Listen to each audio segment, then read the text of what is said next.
பைக்ல வீலிங் அடிங்க bro. அட ஃபேமிலிஸ் அதுக்காக தான் ரெண்டு பைக் கொண்டு வந்திருக்கா. சரி வாங்க ஃபேமிலிஸ் ஆரம்பிப்போம். பாவம் தம்பிக்கு விஷயம் தெரியல போல. இந்த தம்பி பாத்தீங்கன்னா அவங்க ஃபாலோவர்ஸ் சேலஞ்ச் வச்சிருக்காங்க பைக் ஓட்டணும் அப்படின்னு சொல்லிட்டு.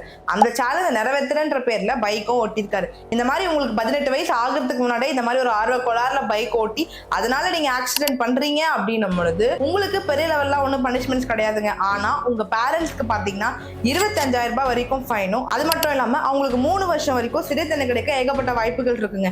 ஏன்னா 18 வயசு ஆகாத ஒரு குழந்தை வண்டி ஓட்டி அதனால ஆக்சிடென்ட் பண்றாங்க அப்படின்னும் பொழுது கோர்ட் என்னவா கன்சிடர் பண்றாங்கன்னா அந்த பேரண்ட்ஸ் நெக்லிஜென்ட்டா இருந்திருக்காங்க, அந்த பேரண்ட்ஸ் கண்காணிக்கலன்னு தான் கன்சிடர் பண்ணுவாங்க. அன்டில் அன்லெஸ் இந்த பேரண்ட்ஸ் ப்ரூவ் பண்ற வரைக்கும். ஸோ ஆக மொத்தத்துல மாற்றுறது யாருன்னு பாத்தீங்கன்னா உங்க பேரண்ட்ஸ் தாங்க.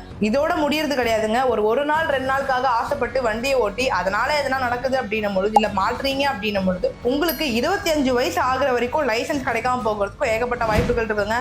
தெரிஞ்சுக்கோங்க, சூதனமா பொழைச்சுக்கோங்க. 18 வயசு ஆகிறதுக்கு முன்னாடி உங்க ஃப்ரெண்ட்ஸ் இல்ல ஃபேமிலி எல்லாம் வண்டி ஓட்டிட்டு இருக்காங்க அப்படின்னா அவங்க வீட்டுல கண்டிப்பா ஷேர் பண்ணுங்க. இது எல்லாமே தெரிஞ்சுக்கோங்க. தென் இந்த நியூஸ் பத்தி நீங்க கமெண்ட் சொல்லுங்க. இந்த மாதிரி யூஸ் தெரிஞ்சுக்க என்ன ஃபாலோ பண்ண மறந்துடாதீங்க. தேங்க்யூ.